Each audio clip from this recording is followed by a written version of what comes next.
Okay, question 7 from the quiz. So this question is asking us to solve for the acceleration of this system. Part A is asking us to solve for that.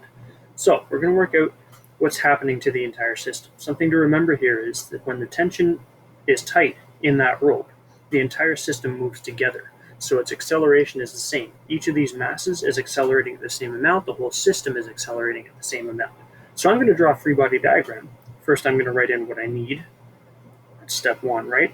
I'm going to draw a free body diagram that shows the entire system as one object.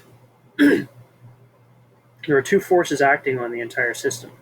One is the gravitational force pulling down on the large mass, capital M times little g, and the other one is the gravitational force pulling down on the small mass, which is little m times g, and they're pulling in opposite directions on this system. Big mg is pulling it this way, little mg is pulling it this way. Now, if we want to find the acceleration of this system, we need to take the difference in force, the difference between those 2 forces, and divide it by the mass. That is force equals mass times acceleration, for net force. So let's write that out. F net is equal to mass times acceleration, and therefore acceleration is equal to F net over the mass. F net is equal to big M times g minus little m times g, and the mass is actually big M plus little m. So that's our acceleration. Algebraically, when we plug the numbers in, we can actually factor out g and make it big M minus little m over big M plus m, little m. And an interesting thing happens here. We get g times 2.2 over 8.8, which is g over 4, which becomes 2.4525. And since we're getting rid of this last digit to get 2 significant digits, we have to round that upwards, which makes this a 2.5. 2.5 meters per second squared. Now, the second part of the question is asking for the tension in that rope. There are 2 different ways we can do this. We can do it by looking at the little mass, or we can do it by looking at the big mass. If we look at the whole system together, the rope kind of disappears in our consideration, so we have to look at the individual masses. So let's look at the little mass first. If we take the little mass and draw a free body diagram of that, we have the tension force pulling upwards, and we have gravitational force pulling down. Tension force upwards is obviously greater, and the net force is equal to the tension force minus the gravitational force. Now, tension force is what we're solving for, so let's rearrange this.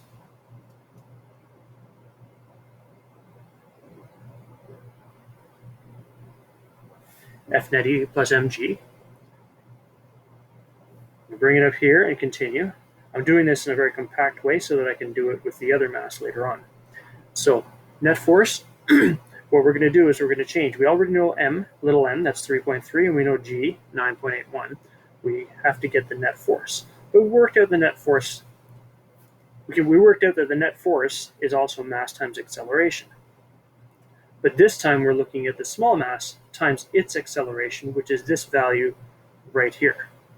Now remember, I could throw this value in right now, but there's always the possibility that I made a mistake here. It's better to go back to the original calculation. So what I get is that Ft is equal to the acceleration times the mass, which is the net force. So that's going to be mg minus mg, big M minus little m, over big M plus m times little m plus little m times g. And because I like to factor things, I'm going to take that little m out of everything. Then I'm going to take the G out and go M minus M over M plus M inside, plus another G over here. If I wanted to, I could also factor the G out of there as well. In fact, let's do that, just for fun. So it's going to be mg times M minus M over M plus 1. I'm not leaving myself a lot of room here. Let's bring it up here and plug in the numbers.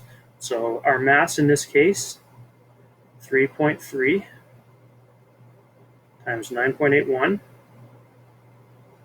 times, and we worked out M minus M is 2.2, M plus M is 8.8, so this is 1/4.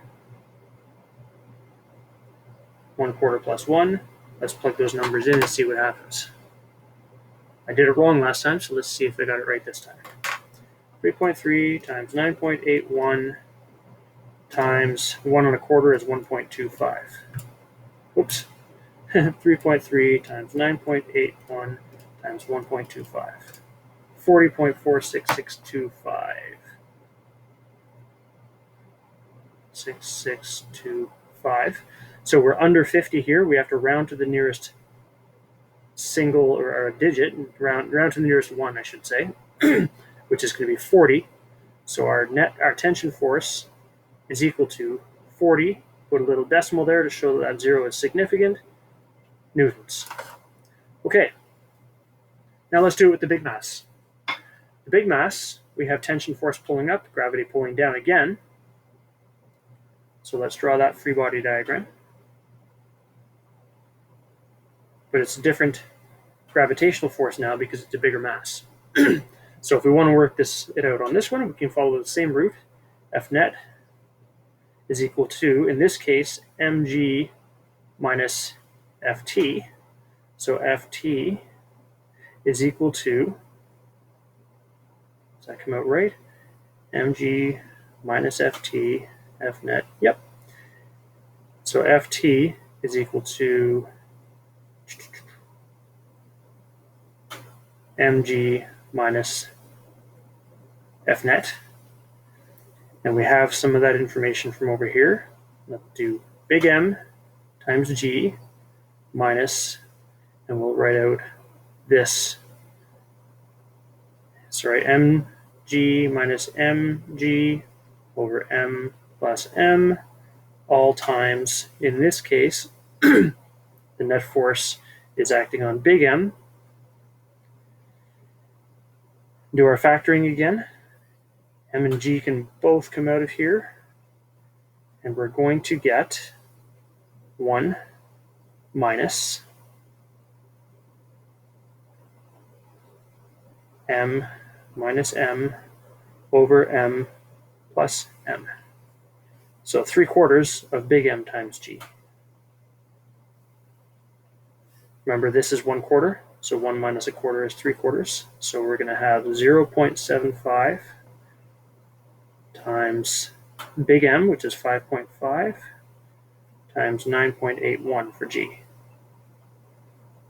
Let's plug that in and see what happens. 0.75 times 5.5 times 9.81, and we get exactly the same answer. Okay, that's it for that question.